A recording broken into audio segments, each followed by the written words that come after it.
Giornalisti che lo seguono stanno riferendo di alcuni momenti a bordo con lui.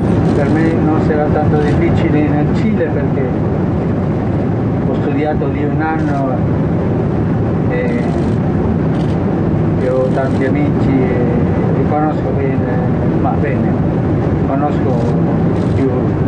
Invece in Perù conosco meno, sono andato 2 volte o 3 volte per i convegni, incontri.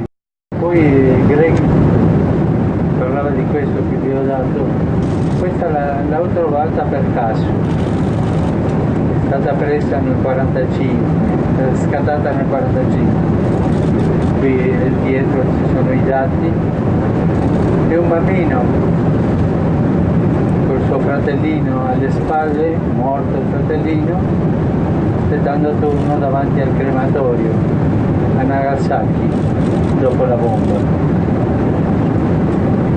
Io mi sono commosso quando ho visto questa e soltanto ho osato scrivere il frutto della guerra.